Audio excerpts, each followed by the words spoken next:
Welcome, everybody. How are we doing? This is the Wednesday edition of the Athletic Hockey Show. I'm Sean Gentille. I'm here with, I believe, the only other person on staff who is not in Sweden, superstar Jesse Granger. How are we doing, buddy? What's new? I'm also, by the way, I'm coming at you from a hotel room in lovely Raleigh, North Carolina, where I sat down probably 6 minutes ago. So we'll see how this goes. But Jess, what's up, bud? Yeah, I'm doing well. I've had an easier morning than you have. I'm just hanging out in Vegas. Golden Knights are on one of their longest trips of the season. I am not on this trip. I'm hanging out at home. I had some coffee, ready to help you out in this one since you just got off a plane. You're a good dude. People are always like, "What's Jesse like in real life?" I say he's a good guy. We do have guests. We brought friends. One of those writers who is in Sweden is Ian Mendes. Who's there primarily for the Ottawa Senators, of course, but Ian's all over the place. You folks know him well. He needs no introduction. And neither does Sean McIndoe, who is not in Sweden. I assume he's in Ottawa or wherever. He'll be joining us later on. But before we get to that, we're going to do a quick little lap. Jesse, I know, look, you see a lot of the Anaheim Ducks. You see more Pacific Division hockey than me. You see more West Coast hockey than me, even though I try to watch as much as possible. They are a machine. Is it fair to call them that? I don't. They're a fun factory. Maybe that's probably the best way to put it. 6 third-period comeback wins this season. They've only played 15 games. They had another one last night. John Gibson doing his thing. Goaltending's been a big part of what they've managed to do so far. But there's been plenty of other fun stuff happening too. Right now, I know you've seen a good bit of this firsthand. So, what are we thinking of the Ducks? Is it sustainable? How much fun are we having? And what's your big takeaway through, again, 6 third-period comebacks for them so far? Yeah, like you said, they've been exciting. Last night's game was really good. The Ducks Predators game. It was a goaltending duel between Saros and Gibson, two of the best in the league. Early on, Saros was unbeatable. Like, I thought the Ducks were actually, it's weird because they fell down 2-0 and then they come back to win 3-2. You say, oh, they were a terrible start, and then I thought they were good from start to finish, and just early on, they just couldn't beat UC Saros. He had a couple really nice saves on like odd man rushes where he slid across to get a pad on a shot. And Gibson was good again. He's been good all year. And you look at all these third period comebacks, and yes, it's the scoring. And Anaheim, their young players, McTavish and all these guys are finally starting to come in their own. And that's part of why they have these comebacks, is you've got some high octane young players that can put the puck in the net. But to me, the biggest reason they have 6 third period comebacks is because John Gibson and Lucas Dostal, their backup goalie, have both been so good to hold them in games and give them a chance. They come back from down 2-0 last night. They did it. I watched them do it against the Golden Knights. They gave the Golden Knights their first regulation loss of the season, coming back from down 2-0 in the third period. And that's just because Gibson's good enough to hold them in games early when maybe they aren't at their best.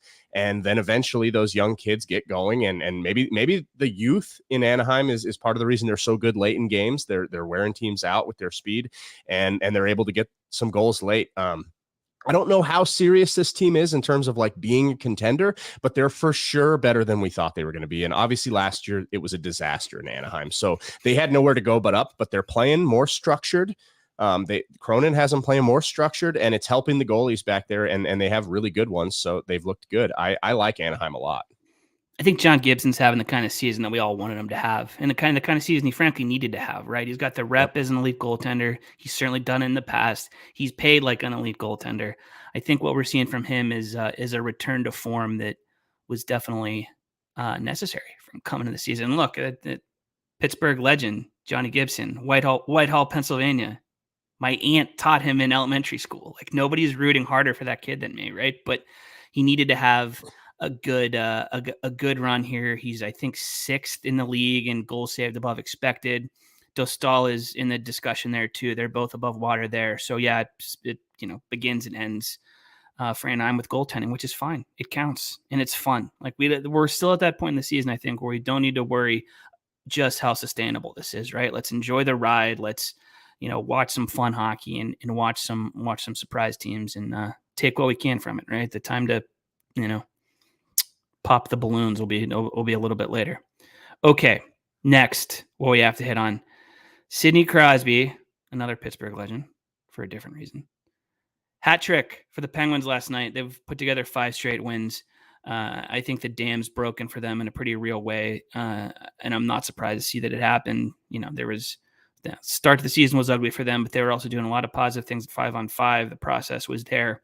I think what we're seeing there is the results catching up to that, and certainly in Crosby's case. I'm like mainlining Sidney Crosby stats here, right? Because of course I'm force fed them every day because I'm based in Pittsburgh. At 36, this is from my buddy Chris Muller, who's a radio host in Pittsburgh. Sidney Crosby, age 36, first 14 games this season, 10 goals, 9 assists, 19 points. 26 years old, 8 goals, 14 assists, 22 points. So he's having a start that's on par with the season that heretofore has been treated as like peak Crosby, right? And it's been fun to watch. And that's another one. I think if Sidney Crosby's clicking and if the Penguins are relevant, it's more good than not for the league at large. Yeah, I mean, and he was so good last night. I got to watch quite a bit of that game, and he has the hat trick. And the Penguins needed every bit of it. I thought it was Absolutely. the Sidney Crosby show, like all night long. Not just the 3 goals. Obviously, one's an empty netter, and sometimes you can have a hat trick, and it's like the rest of the game wasn't all that great. You just happened the puck found you in the right spots. That wasn't the case last night. He was so good. I mean, he had even Gensel's goal, the goal Crosby didn't score, and obviously the Carlson power play, but the Gensel goal at even strength, Crosby had an incredible backhand pass to, I believe it was Letang driving the net. He couldn't get his stick on it. Crosby, what does he do? He just circles around, gets the puck from the pass, his great pass that was missed, and feeds Gensel, and he scores in front of the net. And then he had that great tip to put the Penguins up late. He's unbelievable. I mean, he's such a good player. You mentioned like the stats are the same as when he was young. He looks the same as when he was young. Like it doesn't look any different out there. He's doing the same things. He's unstoppable. As long as his helmet's on, then he looks older. If you see the gray, and I'm coming at this from a similar angle as Sidney Crosby, as someone whose hair is like graying more by the day. Like other than that, the dude looks like it's 2011 again. It's fun. We're having fun. All right, one more thing before we get to Mendes, because I'm sure he's waiting in the wings somewhere. And of course, we're going to hit on this, right? We have 2 American hockey writers, RIP Tuesday boys. I'd rather talk to Jesse about this than Craig. That's for sure. 3 U.S. born snipers on top of the goal charts. We got Auston Matthews. We got Brock Boeser. We got Kyle Connor. Jess, you're a Kyle Connor believer, right? Is that fair to say? And I think he is. And God love Brock Boeser and Auston Matthews, but I think we want to focus on Kyle Connor here for a second, right? Yeah, I mean, they've all 3 had unbelievable starts, but I feel like we've now reached the point where we need to start talking about Kyle Connor more. I think he's the most underrated player in the league, and usually that title goes to guys who do good things that aren't on the stat sheet, right? Like Barkov was the stereotypical like most underrated player for a million years, to the point where, okay, we can't call him underrated anymore. We call him that so much that he's correctly rated. But I feel like that title doesn't go to goal scorers very often, because usually if you score goals, you get a bunch of credit. But for whatever reason, we don't talk about Kyle Connor in the same light as the guys he scores goals with. I mean, since 2017-18, his first full season, he's got 220 goals in the NHL. That's 6th in the league. He has more goals in that span than Nathan McKinnon, Mikko Rantanen, Steven Stamkos, Braden Point. This guy puts the puck in the net at an incredible rate. His release is disgusting. He scored a couple goals last night. He's unreal. I feel like we don't give Kyle Connor the credit he deserves as an elite goal scorer. Like he's right up there with the best goal scorers in the NHL. Absolutely. This is the kind of season, I think, from him that a lot of people, maybe just me, expected him to have last year, right? Like it's building upon, I think, to some extent, what we've seen from him over the course of his career. thus far, because he is. I think for a while he got that rep, and Jess, you alluded to this in a lot of ways. He got a rep as being empty calories, right? Like he gives you goal scoring and like not a lot of substance in terms of play driving, not very, very little defensively. That rep was deserved, but coming into until the season before last, basically, and during the 21-22 season, he showed a lot more. He looked like a more well-rounded, a more complete, a more interesting hockey player, frankly. And then he regressed a bit last year. So what we're seeing now from him, I think, is he's picking up where he left off back in 2022. It's a blast to see, right? Me and Dom always joke about how he's like this generation's Phil Kessel for good or bad, and that's 95% a compliment. And we've seen that kind of bear out thus far this season. So dap up Kyle Connor. He's been great. Right. And to go along with your point early on, like the U.S. taking over with 3 goal scorers, man, do we need a best on best tournament right now, specifically at this very moment, right? I mean, we've got Matthews, Boeser, and Connor scoring the most goals in the league. Look at the goalies that the U.S. could throw out. We just talked about how awesome John Gibson is. Is he the 4th best goalie for the U.S. right now? Like, he's not even the emergency backup goalie. I think Thatcher Demko is on another level right now. I think he's the best goalie in the league so far this season. He's been phenomenal. Jake Ottinger's a Vezina candidate, Vezina favorite. You've got Hellebuck up in Winnipeg is unreal. And like Gibson is the 4th best guy. Like Connor Hellebuck's their 3rd guy coming off the bench, and Canada doesn't have very many goalies. I'm telling you, man, U.S. hockey's as good as it's looked in a long time.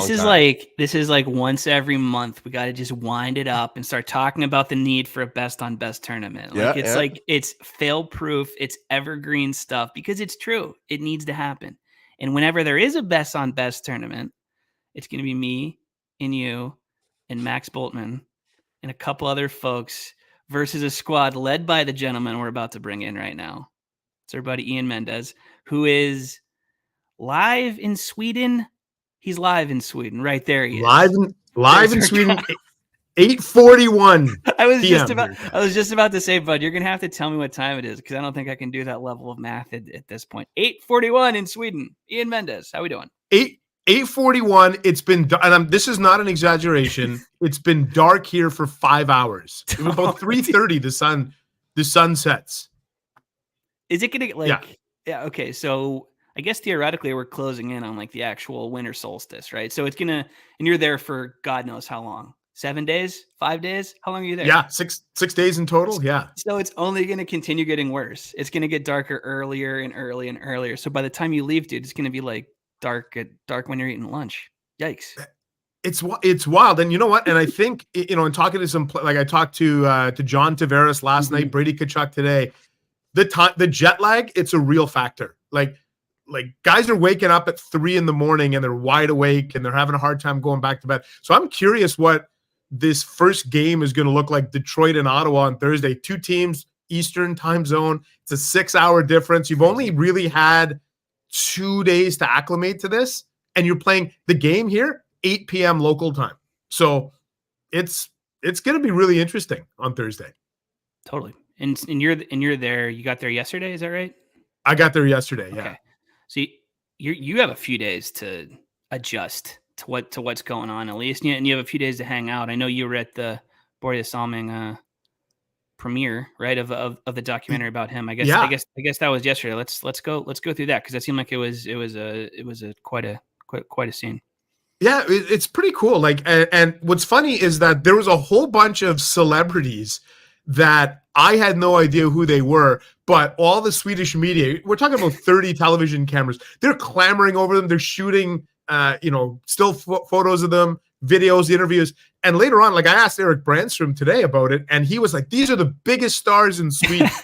He's like, these are my favorite actors. And I'm like, I have no idea. Do we have any Sarsgaards? Were there any Sarsgaards in the building? Right? Like, but what was cool is the one celebrity I did recognize, I'm like, that's Jason Priestley from 90210 fame. So I call him over from the red carpet. And by the way, confirmed Athletic subscriber Jason Priestley, because he was on our podcast. We had him on Wednesday a while back. That. And he was legit. He was like, "Oh yeah, the Athletic. I'm a subscriber. I read all the stuff." And he plays. He's in this Borja Salming kind of miniseries, he plays the role of a guy named Jerry McNamara, who ended up being the Leafs general manager. But I just pulled him aside to chat about that. But it was really cool, guys, because you watch the red carpet and Nick Lidstrom goes by and Matt Sundin goes by, and then some of the current players, Willie Nylander went by. It was really cool. And the train station here in downtown Stockholm has this giant Boreas Salming jersey, sweater kind of thing hanging from the middle. So you can really feel it here in Stockholm, at least when it comes to the Salming stuff. I think there's a real excitement here in this market for these NHL games. And I think the games are pretty much sold out from what I gather, all four. And I think this is the first time this has ever happened where you get 4 games with 4 different teams on back-to-back days. So this is something new that they're trying, but there's clearly the appetite for it, I think, here in Stockholm. In terms of the actual games, like the hockey out there, how big are these games for these teams? Because like you mentioned, they're all playing with this weird jet lag. Who knows what level of performance we're going to get for them. And you mentioned in your piece, like all 4 of these teams are kind of right on a low going into this. And it feels like maybe just the whole experience of going to Sweden, if you can get a win, feel good about yourself, this feels like a get right situation for potentially any of the 4. Yeah, and I think it's true, right? Because I think if you look at if you asked right now, obviously what happened in Edmonton, Jay Woodcroft is gone. But if you ask most people, like who are the coaches sitting on the hottest seats right now in the NHL? I think you can certainly make an argument for DJ Smith in Ottawa. I think you can make a case for Dean Evason in Minnesota.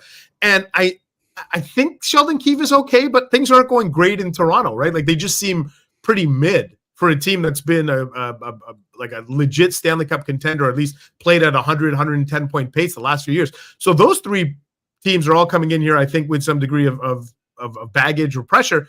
And then Detroit has really cooled off. Like they've lost 6 of their last 9. So they were like unbeatable the first 2 weeks of the season. They've regressed.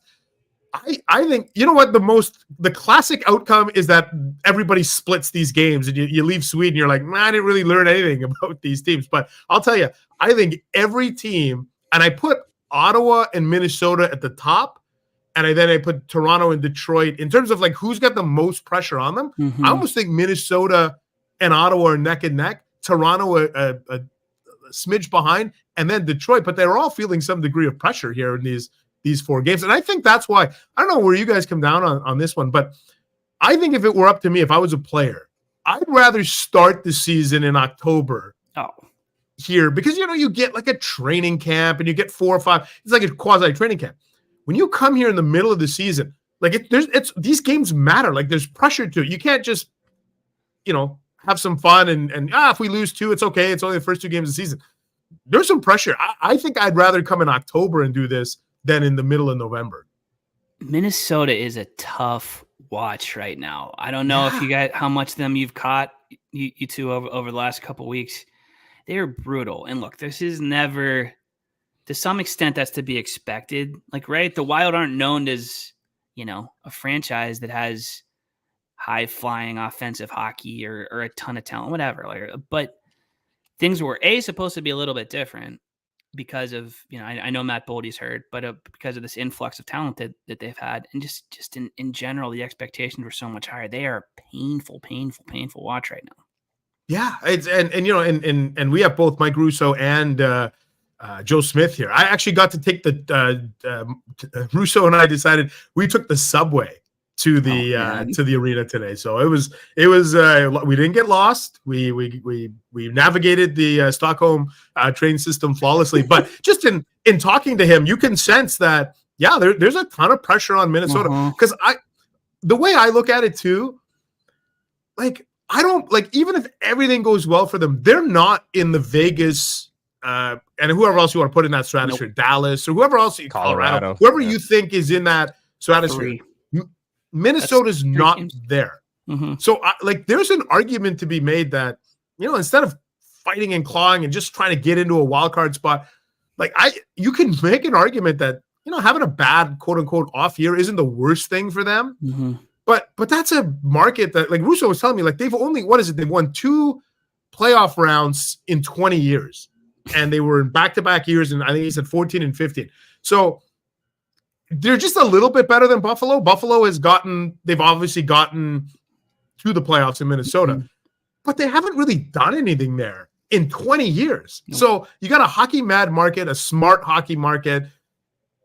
And I think patience is kind of at a tipping point there, right? Absolutely. But I see the 100%. argument for kind of bottoming out a little bit if you're the Wild. That fan base, and I learned this more and more each week, right? Whether it's a power rankings thing, like whatever it is, that fan base is, and it's and I should say also it's anecdotal because we have the Russo army, you know, coming out strong in the comments and whatever else here. That fan base seems fed up. They seem tired of it. Yeah. And I can't blame them, man. 2 playoff wins in 20 years. You're talking about early era Marian Gaborik, right? Whenever they were at their most relevant in terms of playoff contention. It's crazy. It's crazy. So every time I hear from some, you know, rage ball Wild fan, I'm like, I get it. Like they're at the top of the list of fan bases that rightfully should just be at the end of the rope with this stuff. Cause it is, it's every year it's similar result with a slightly different path. So I don't blame for being pissed because it's tough to watch as a spectator. It's almost more frustrating for them than it is for like Sabres fans who have just been bad, right? Because there's no expectation, right? To quote Ted Lasso, it's the hope that kills you, right? Like Minnesota has hope at least. Yeah. Whereas like if your team is terrible every year, at least it's like you can just kind of put it to the back, like, okay, I'm not worried about it. Minnesota's just good enough to give you hope, and they Kaprizov, and like you said, it felt like they were turning into a different type of team than they had been for all those years, where they play boring hockey, they win 2-1.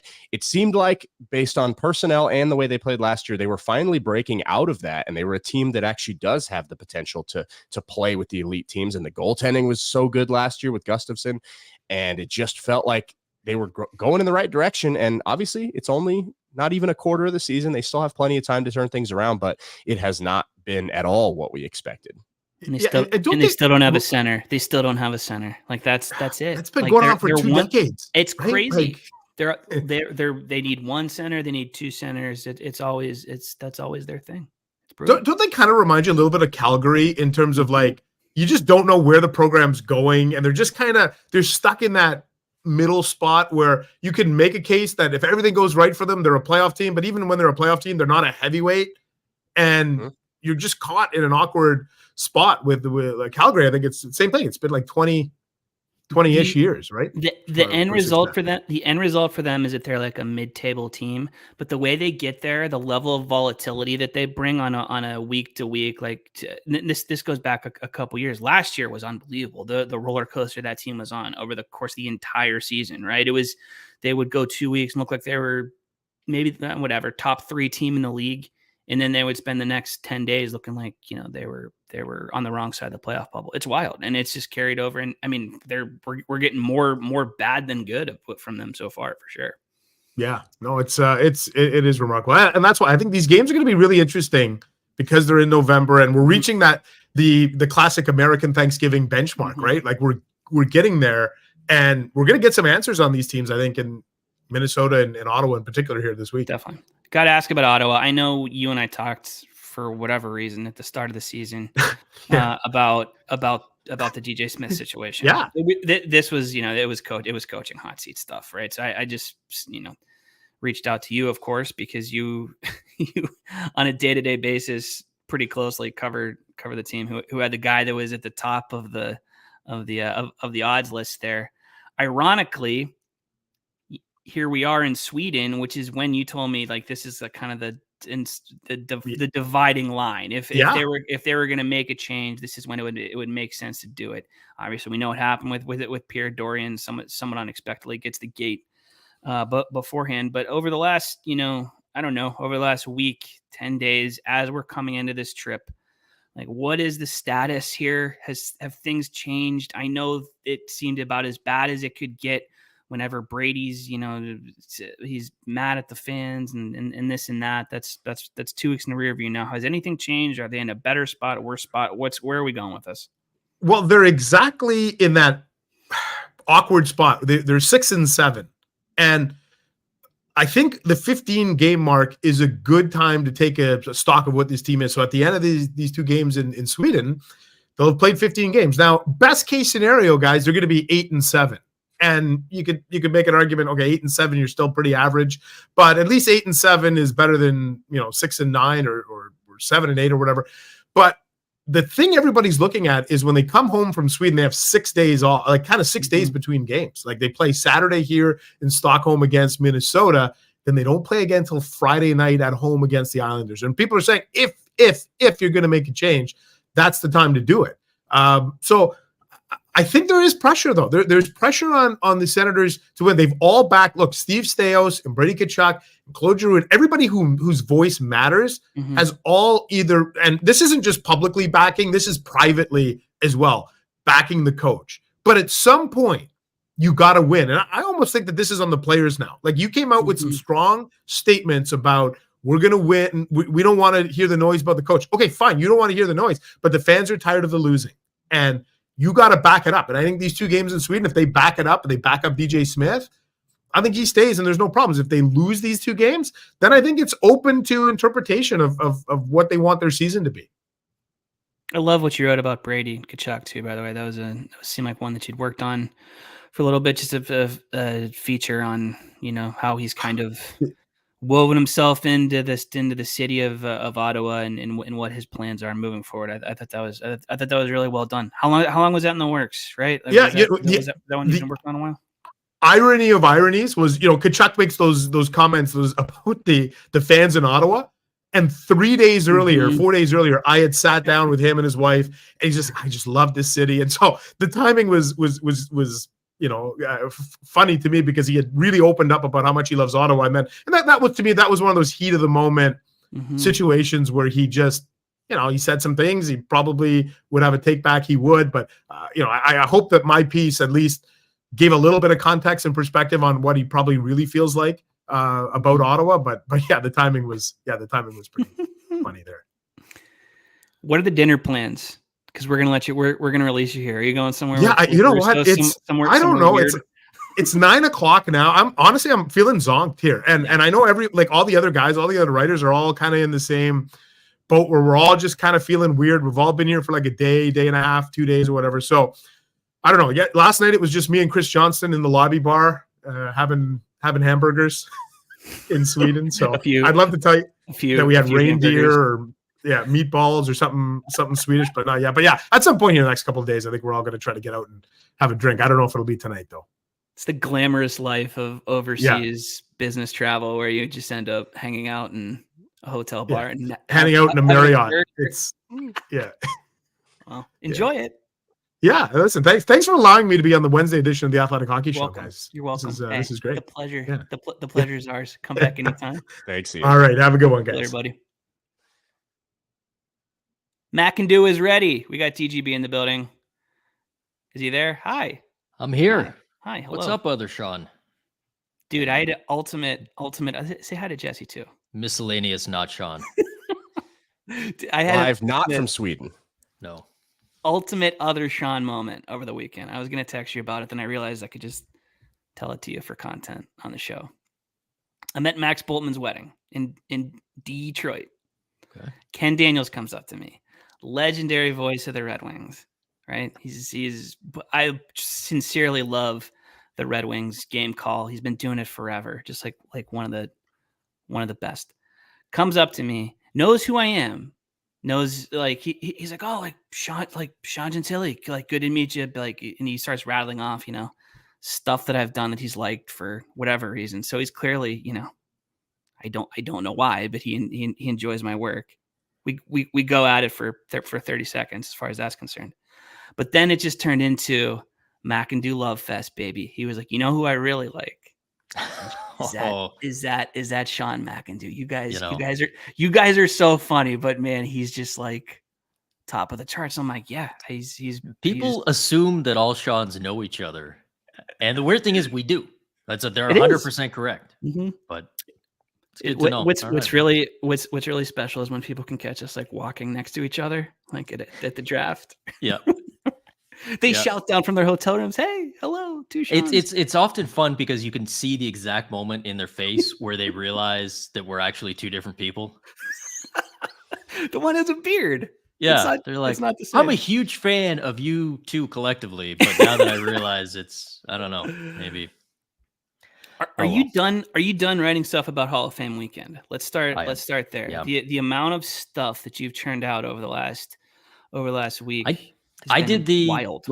I do like the week leading up to Hall of Fame, and now I'm seeing a bunch of people are doing like the Hall of Fame post week, which I didn't realize was an option. I had an editor way back years ago tell me that like nobody reads Hall of Fame stuff. They're like, it's death. Nobody reads it. And I will say now what I said to him. I don't care.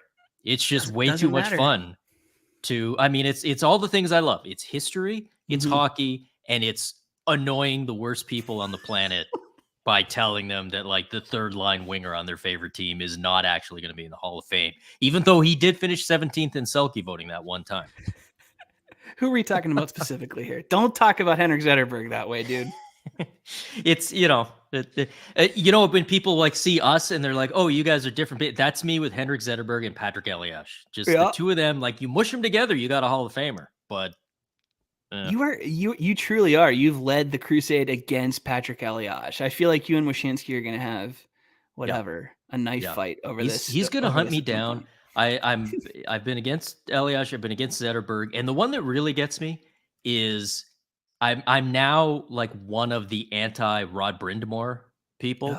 Yeah. And the irony there is 10 years ago, I remember I wrote a piece on Marian Hossa, and at the time he had just scored, I think, his 500th goal. And I wrote a piece about like, is Marian Hossa going to be a Hall of Famer? Now we know now that he did, and he went on. He had a couple more good seasons, and kind of made the question moot. But at the time, I said, you know what? I think he's got a strong case, but let's kind of balance it. And one of the things I said in that piece is, Marian Hossa had 500 goals, and he's a good defensive player. How come no one's talking about Rod Brind'Amour? 500 goals, 1,200 points, 2 Selkies. I feel like I'm not going to say the first, but I was one of the first to say, like, he'd been eligible for years by then, and you never heard his name. Like when people would write, like, here's the guys who might go in the Hall of Fame, and they list 20 guys, and Rod Brind'Amour wouldn't be there. And I was like, I feel like we're sleeping on, if we're going to reward defensive play and all this, how come we're not here?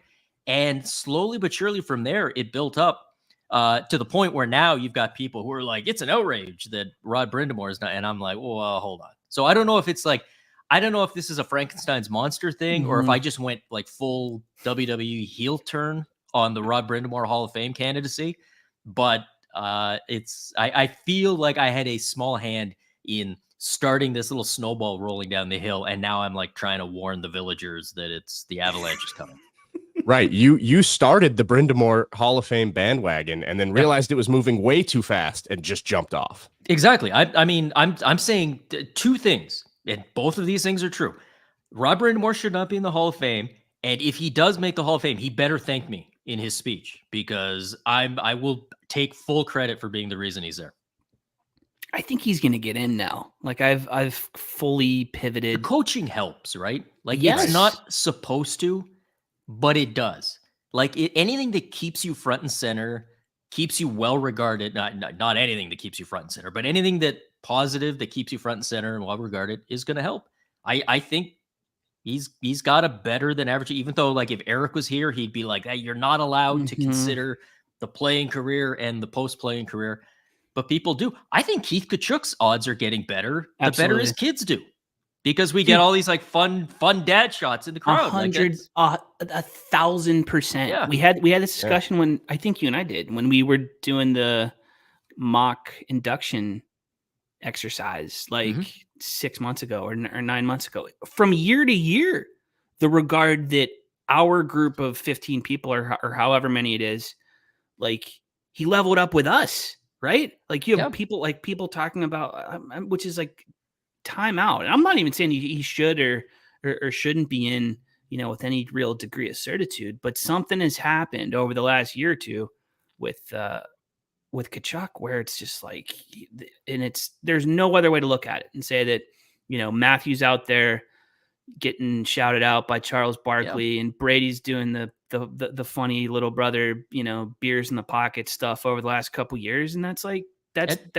goosed him up. He's got 2 more votes because of It's that. absolutely the case. Every time It's anybody absolutely wants the to case. write a piece on the brothers, you always got suddenly the dad stories are in there, and every broadcaster's like talking about, and they're giving his nicknames and talking about stories and everything. And then you look at the numbers and you go, yeah, actually, pretty good case there. It's so I think he's getting in. What's the next log jam to be cleared? Because it seems like we just jumped from one to the other. Where this was a goalie year, we have Vernon and Barrasso and so on. Finally having that particular wrong righted. Is there going to be some other corrective action? Like what's next there? I mean, you could argue that there's still a bit of a logjam with goalies, but certainly, and I'm really interested to see in the next year or two whether this year was that the door being kicked open and now like a Curtis Joseph or somebody like that can get in? Is it easier for Ryan Miller, Pekka Rinne, maybe Tuukka Rask, like guys like that?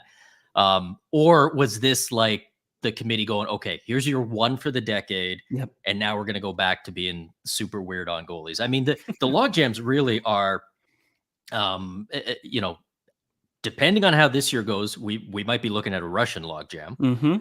Certainly on the women's side, I don't know anybody that I talk to about this who doesn't think it's ridiculous that they never put in the maximum 2 women that they're allowed to put in. So, I mean, I think you've got it there.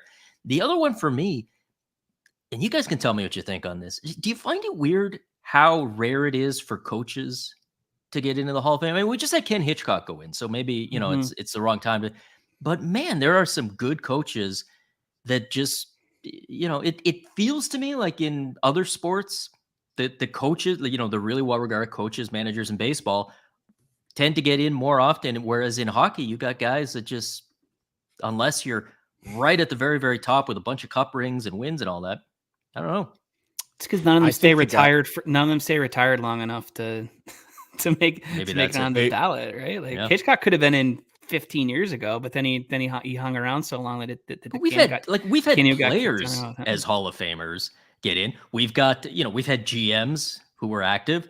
We have a certain commissioner who put himself in. He didn't put himself in, but who got into the Hall of Fame when he was still working away. I mean, that's it. Doesn't seem to bother too many people. I mean, why not have an active Hall of Fame coach? That could be cool. We got a great comment from. Go ahead, Justin. I was just gonna say, I think with coaches, like you mentioned, like the top tier, they stay in the memory. But I feel like the very good coaches who are like borderline Hall of Fame, when they aren't coaching anymore, you don't have the like highlight memories of them like you do the players, right? Like the players live in your memory because you can remember all those plays they made. Whereas the coach, like in the moment you love him and you appreciate how good he is, but then when he disappears from the front of the stage, there aren't those memories of him. Especially to like you don't see as many guys go into the media in hockey for whatever reason. Right. Like football, every ex-coach goes in, to a booth somewhere. I'll give you 2 guys so that I'm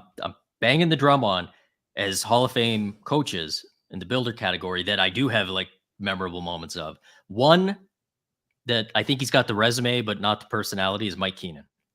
I wrote a thing. One of the things I wrote last week, I talked about the first 10 years of Mike Keenan's career in the NHL and how insanely successful he was. He was winning President's Trophy, going to the Stanley Cup final every year. Rangers drought, coach Team Canada in that epic 87. Like, I mean, this guy absolutely had the resume. And then, when he became a GM, maybe not so much. Because you listed the resume, like blind listed it in one of your pieces last week. And it really is, man. It's overwhelming. If you don't know that guy is one of the most legendary, jerks in the recent history of the league. He's a huge jerk. His players don't like him.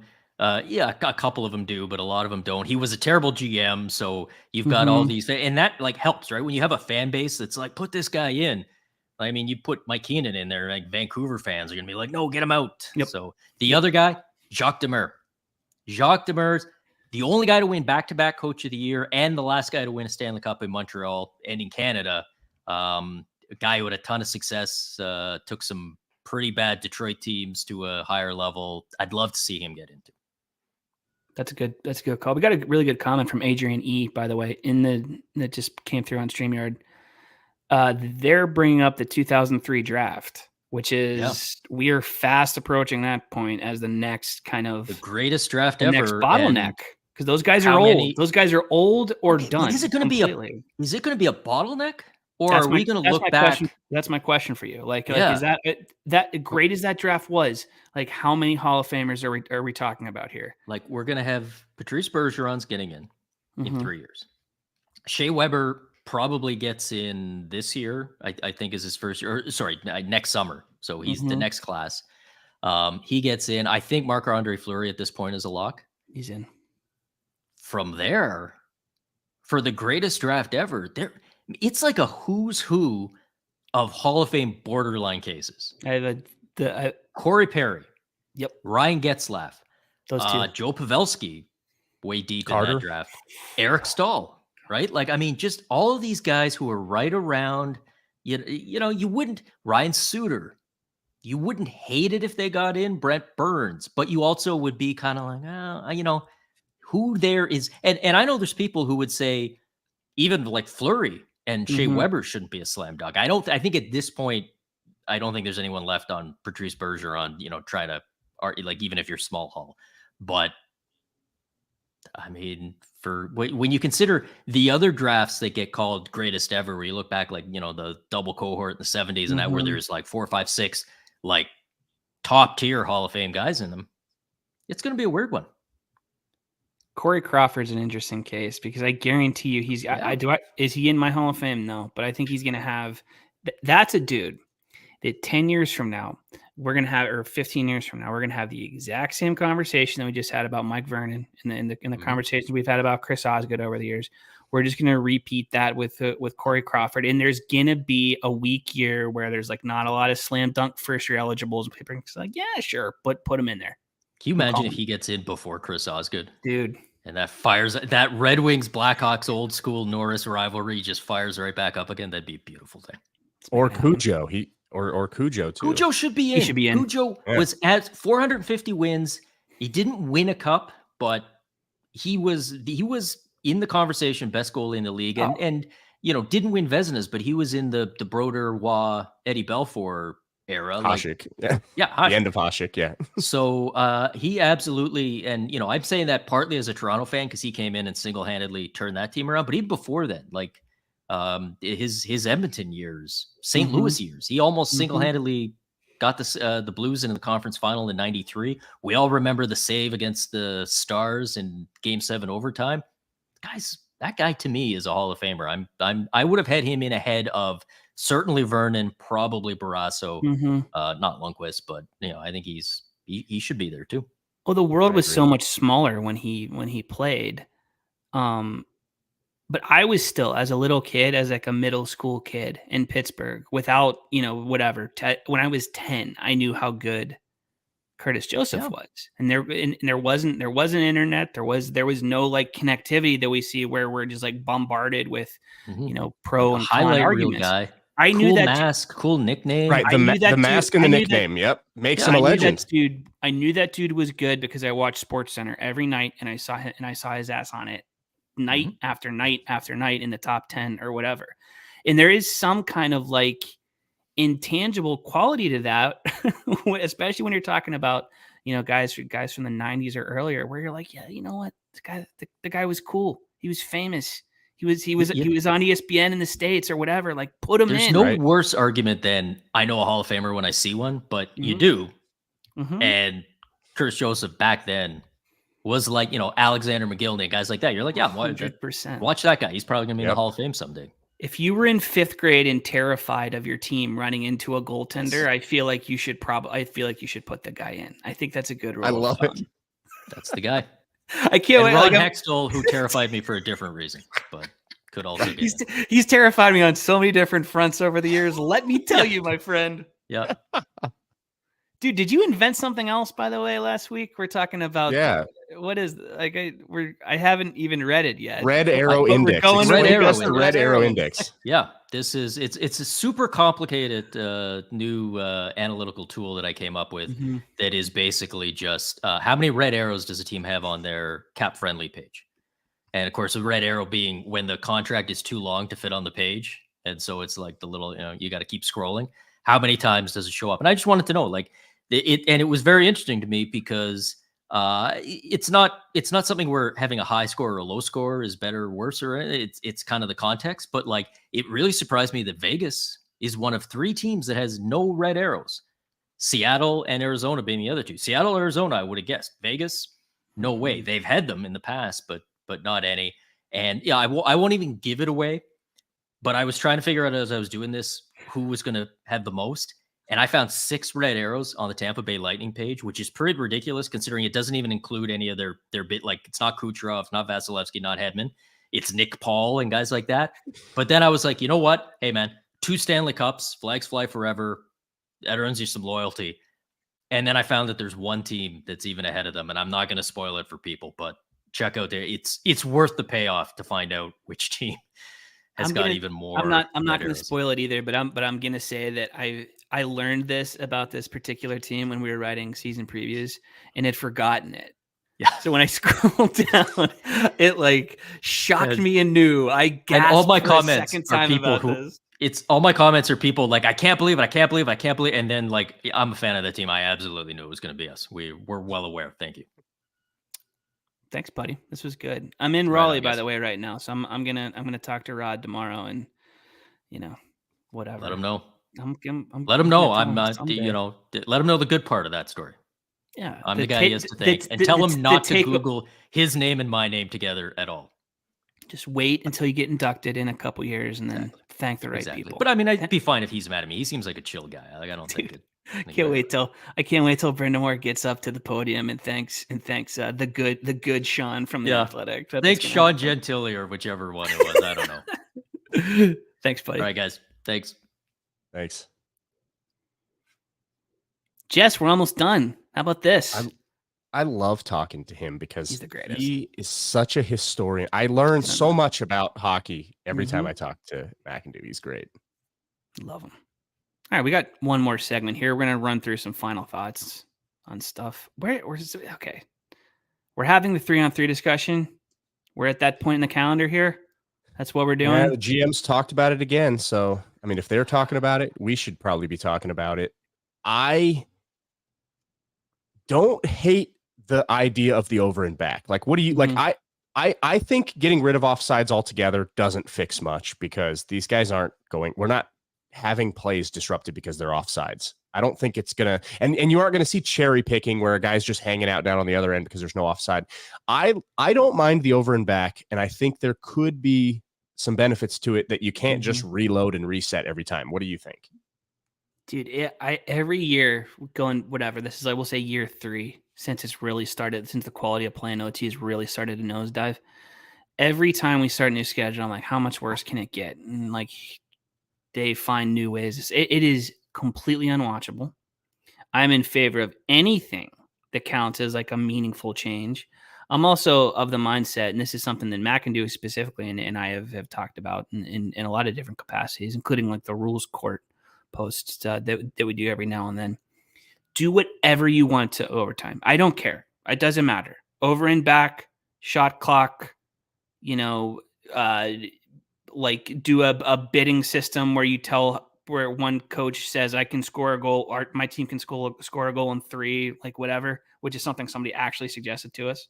Love it. Because what we're seeing is not representative of real hockey in any way at all. Even if it's real competitive 3-on-3 hockey where you're not just like reloading and whatever else. Even that's like, bastardized enough for me not to take it seriously.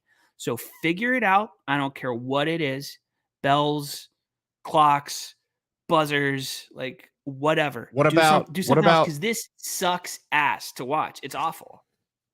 What about incentive? Like instead of changing the rules of overtime, just changing the out, like it's 3 points for a win. And if you don't score in overtime, it's a tie. There is no shootout and it's 1 point. If you make wins 3 points and you make ties 1 point, I think teams would try a lot harder for that win because it means so much more rather than just kind of, we're just going to hold this thing. We're not going to get scored on. And eventually we'll get our point.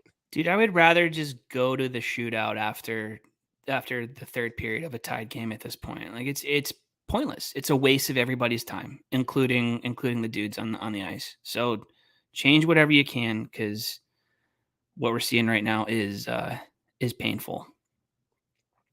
Also, we'd be remiss if we didn't mention that players, the big news yesterday, and of course, Katie Strang and CJ, Chris Johnson were on this.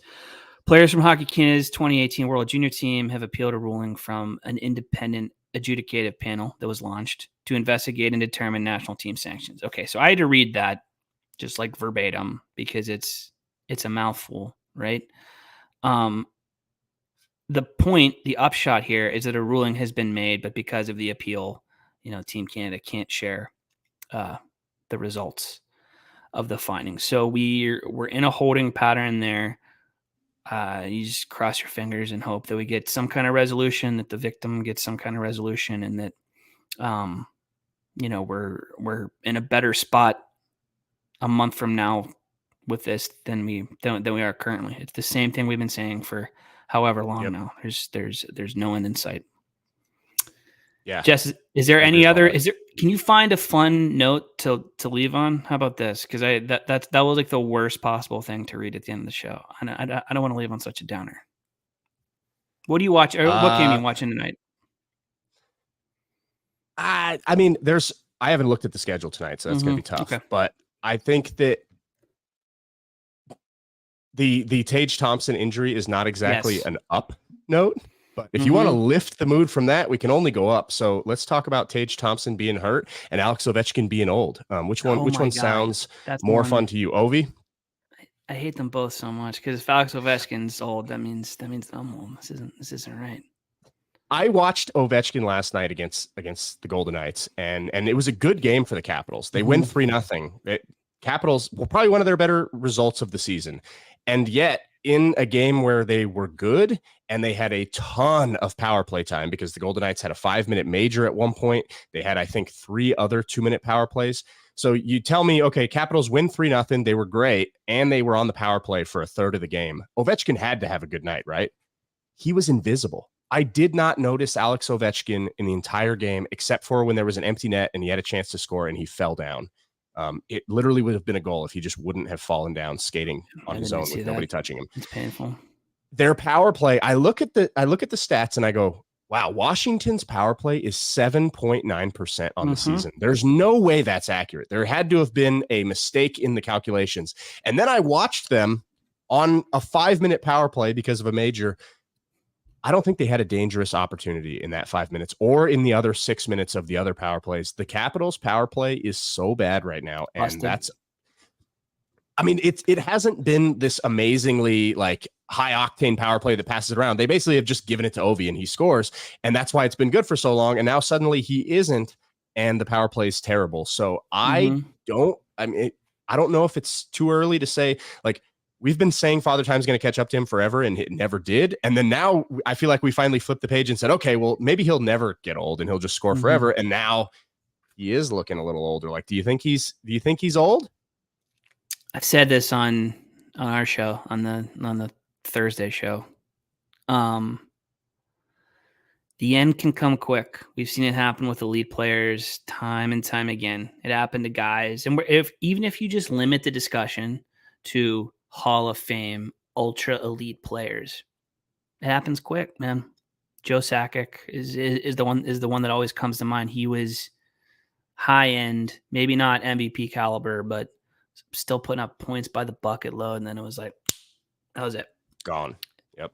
Yzerman was a really, really effective player until late into his career. Maybe obviously not the guy he was when he was 26, but he was really good until he wasn't. And we need to, explore the possibility that that's what we're watching with Alex Ovechkin. It's certainly true of the rest of the Capitals. That team's not. They're not relevant, and it's weird. It's weird to live in a world where you're just like, okay, this is, just another game on the schedule, or whenever we're flipping through channels trying to figure out what games to watch. Right, they were must-see TV for the last 20 years almost, and ain't the case anymore. Painful stuff. That's as depressing as anything else we've talked about. My goodness. I know. I tried to raise it and I just didn't. I mean, you wanted to raise, and all the topics that could go through my head were just, I don't know if this is indicative of me or what, but No, I I should have just just couldn't think of a positive one. No, I mean, it's you did a better job than me. I put you on the spot and asked you to pick a game that you were watching when we don't even know what the schedule is. Ducks Avs. Let's go. Elite Western Conference teams. I How about Horvat going back to Vancouver? think he's going to get booed a little bit. Vancouver fans are as rational and level-headed as they come. I think they have thought this through and they know what Bo Horvat has done for that. No, I think they're going to boo the shit out of him. I love Yannick Hansen being like, just in case anybody was like not on board yet, in case there are Canucks fans out there who are like, maybe just let him go. Yannick Hansen's like, no, give them both barrels. The fact that they score on like half the shots on goal and Thatcher Demko's the best goalie in the league, I think takes a little bit of the sting out of it, right? Like if they were struggling right now, there's going to be a lot more vitriol in that arena. The fact that nothing is going wrong for the Canucks right now. It seems like every shot they fire at the net is finding the back of the net. It seems like Demko, there isn't a shot he can't save. Mm-hmm. That team is unreal right now. Who knows how long that'll last? Probably not super long. I think they're better than we thought they were going to be. I don't think they're as good as they are right now, but I do think that great start is going to help Bo Horvat's return be a little friendlier for him. I picked him to make the playoffs. I was on him from the start. I picked them to make the playoffs, and I picked Rick Tocchet to win the Jack Adams. Looking solid. Give me credit. I demand credit. I'll give it all to you. I didn't have them making the playoffs. I did think they'd be better, and I think the Pacific is so much fun. We talked about the Ducks earlier. We're talking about the Canucks now. You obviously have Vegas. Edmonton, I still think is going to come around and be a legitimate option to make the playoffs in that. I think they're going to come around at some point. The race in that division is good. You're good. How about that? You're a good dude. Like I said. You too. Thanks for doing this, bud. Yeah, reminder, by the way, if you have mailbag questions, folks, you can send them to theathletichockeyshow@gmail.com. If you want to give us a call and leave a voicemail, 845-445-8459. That's 845-445-8459. And thank you for listening. Please follow us on your favorite podcast platform. Leave a rating, leave a review. We'd really, really, really appreciate it. And you can follow us on YouTube. It's youtube.com/@theathletic-hockey-show. That is an actual @ The Athletic Hockey Show. And thanks for listening. We'll talk to you tomorrow. Somebody will. Somebody in Sweden? Who knows?